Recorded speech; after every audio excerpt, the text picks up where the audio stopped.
I'm Ben Irvine, and I am the voice of the Scottish Socialist Party in Inverclyde. In the South Braintree area of Boston, in April 1920, 5 armed robbers got away with $15,000 from a robbery at a shoe factory. In the process of the robbery, they killed 2 men. Over 7 years later, on the 23rd of August 1927, Nicola Sacco and Bart Vanzetti were executed in the electric chair by the state of Massachusetts. They had 6 years earlier been found guilty of the 2 murders, a judgment now accepted as being a miscarriage of justice. In truth, it was not the evidence of the case that condemned these 2 innocent men to die at the hands of the state. It was a combination of their political views and their ethnicity. Both were immigrants in America, both originally from Italy, and both adhered to a brand of left-wing politics that advocated relentless opposition to violent and oppressive governments. Then, as now, the government of the USA met those criteria. All attempts to appeal the conviction were denied, despite serious doubts over the reliability of the evidence and even a confession by another, more likely perpetrator. By 1925, the case had generated an international movement, which continued to grow as details of the case against the men and their probable innocence spread. In 1927, protests demanding they be saved from the electric chair were held in every major city in North America and Europe, as well as cities in Japan, Australia, Brazil, Argentina and South Africa. It would not be until 50 years after their wrongful execution that the American establishment would try to cleanse itself of this injustice, when, in 1977, a proclamation was issued that the men had been unfairly convicted and that any disgrace should be forever removed from their names. Oh, ho, psycho, psycho, ho, ho, Niccolo, psycho, ho, ho, psycho, psycho, I just want to sing your name. Psycho, psycho, psycho, psycho, ho, ho, psycho, Nicola, psycho, psycho, I just want to sing your name. Oh, Rosie, Rosie, oh, Miss Rosie, psycho, oh, Rosie, Rosie, I just want to sing your name.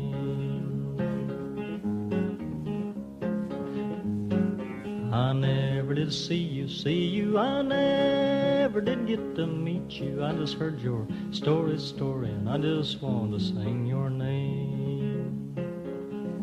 Hey, hey, Bart Vanzetti, hey, Bart Vanzetti, you made speeches for the workers, well, I just want to sing your name. Oh, Psycho Vanzetti, oh, Psycho Vanzetti, Psycho Vanzetti, I just want to sing your name. Hey, Judge Webster Thayer, ho, ho, Judge Webster Thayer, hey, oh, Judge Webster Thayer, I don't want to sing your name. Bart Vanzetti and a Niccolo Psycho, Bart Vanzetti and a Niccolo Psycho, come here looking for the land of freedom, I just want to sing your name. Vanzetti sold fish around the Plymouth Harbor, Psycho was a shoe factor's best shoe cutter. All my sons, all of my daughters, they're gonna help me sing your name. Oh, ho, Psycho, Psycho, hey, Bart Vanzetti, your wife and kids and all your family, I just want to sing your name. Oh, Psycho Vanzetti, hey, Psycho Vanzetti, Nicholas Psycho, Bart Vanzetti, I just want to sing your name. Oh,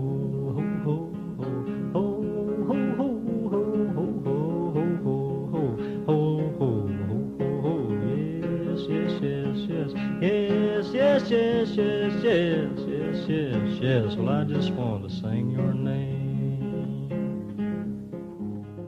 Nicola Sacco was born in the Italian town of Torre Maggiore in April 1891. At age 17, he emigrated to the States, where he found work in a shoe factory, got married and started a family. Bart Vanzetti was also of Italian origin, being born in the town of Villa Folletto on the 11th of June 1888. When he was 20, he moved to the States, where he found work as a fish peddler. Vanzetti was shocked and appalled by the treatment of the working class immigrants, and this was instrumental in his becoming involved in left-wing politics. At one gathering of anarchists, he met Sacco, and the two men became friends, often attending political meetings together. Like many on the political left, Sacco and Vanzetti were opposed to the First World War, and in 1917, when America entered the war, they fled to Mexico to avoid conscription. It was a principled decision, one firmly rooted in their opposition to the imperial war in Europe, but it would be twisted by the prosecution into evidence of their cowardice and lack of patriotism. The America that Sacco and Vanzetti lived in was changing rapidly. Both men had been able to move to the States due to that country's open door policy, which had been designed to make immigration to the States as easy as possible. In the lead up to the First World War, however, there was a shift in American public opinion towards the newcomers. Clear anti-immigration sentiments, and at times explicit xenophobia, started to become commonplace, especially among the more affluent classes. Catholics and Jews in particular would feel the brunt of this rising resentment. Racial persecution only intensified when America became gripped by the Red Scare. The collapse of the Russian Empire and the rise of the Soviet Union worried many of the moneyed classes in America. Anti-communist paranoia and hatred was often directed towards immigrants, especially those from an Eastern or Southern European origin. The America that Sacco and Vanzetti inhabited was therefore one which hated the two men on account of both their ethnicity and their politics. In court, Sacco claimed, "I know the sentence will be between two classes, the oppressed class and the rich class, and there will always be collision between one and the other. We fraternise the people with books, with literature. You persecute the people, tyrannise them and kill them. We try to educate the people always. You try to put a path between us and some other nationality, to hate each other. That is why I am here today on this bench, for having been of the oppressed class. Well, you are the oppressor."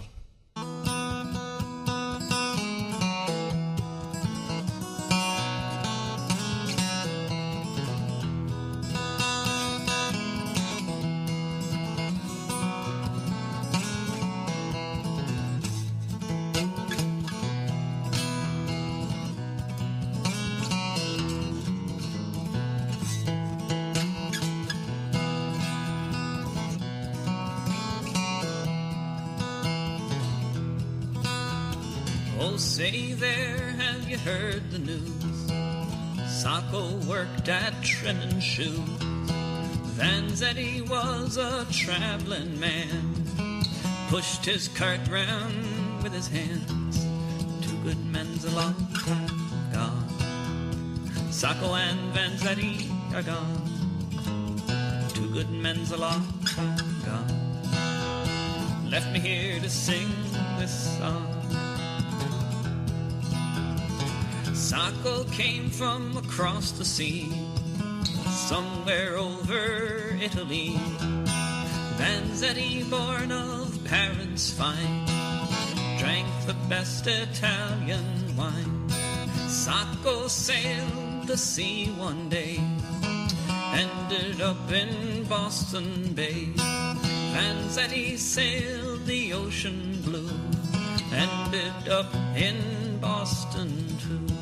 Two good men's a long time gone. Sacco and Vanzetti are gone. Two good men's a long time gone. Left me here to sing this song.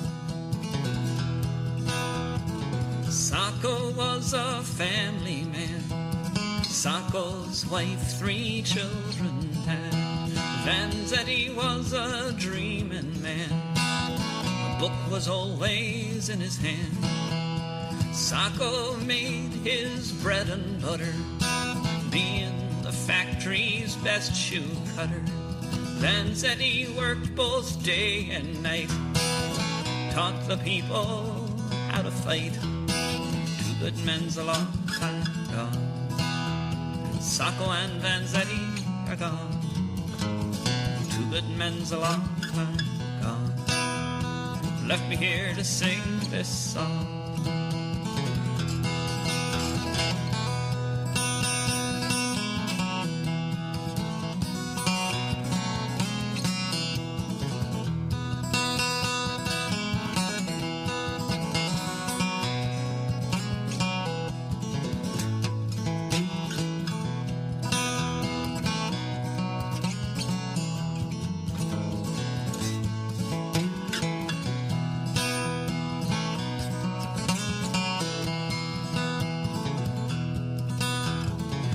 Tell you if you ask me about the payroll robbery.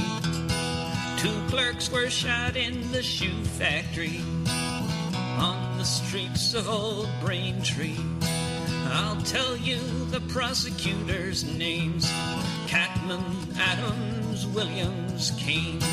Them and the judge were the best of friends, did more tricks than circus clowns.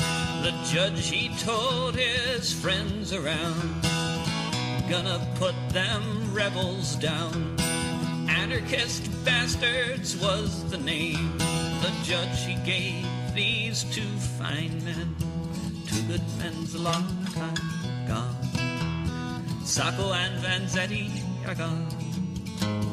Two good men's a long time gone. Left me here to sing this song.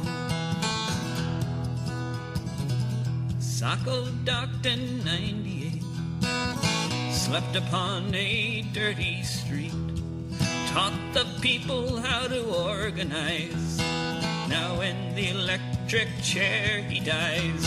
All us people ought to be like Sacco and Vanzetti. Every day find ways to fight on the people's side for workers' rights. Two good men's a long time gone. Sacco and Vanzetti are gone. Two good men's a long time gone. Left me here to sing this song.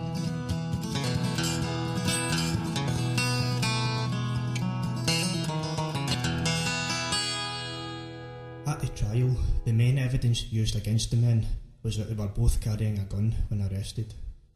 It was argued at the time, and even as recently as the 1980s, that ballistics could trace the fatal shots to Sacco's gun.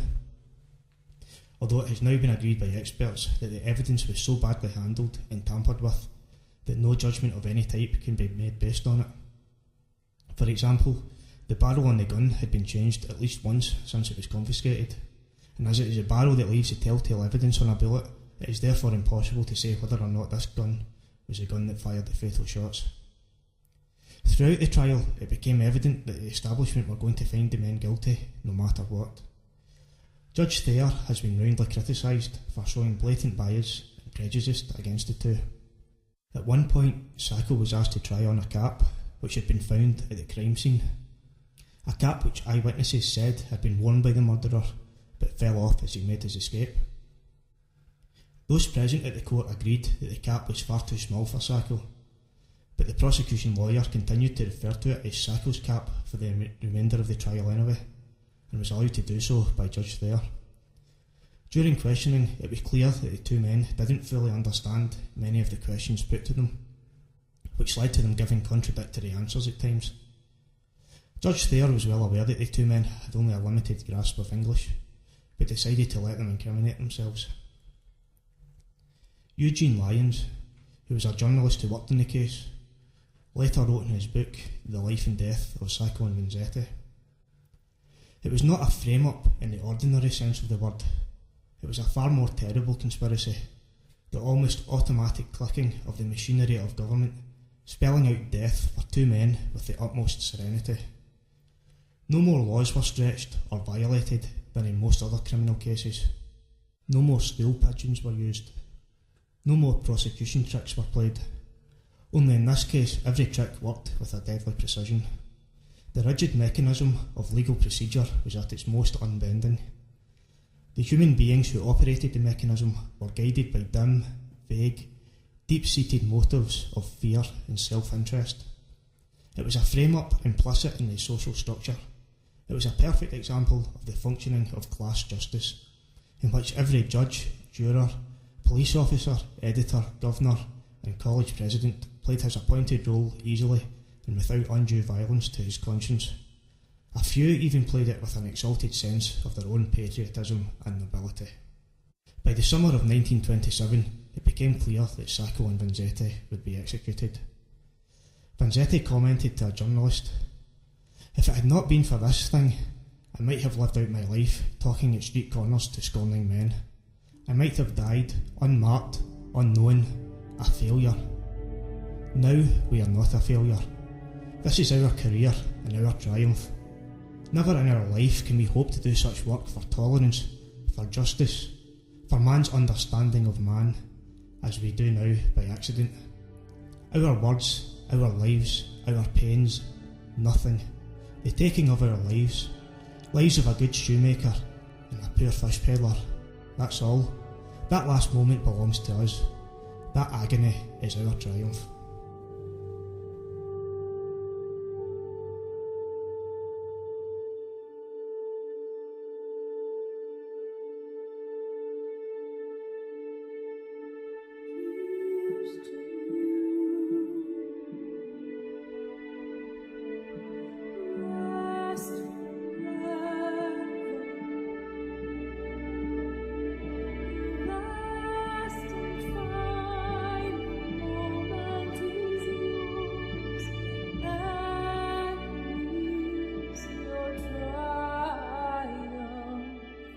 Here's to you, Nicola and Bart.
I've been Ben Irvine.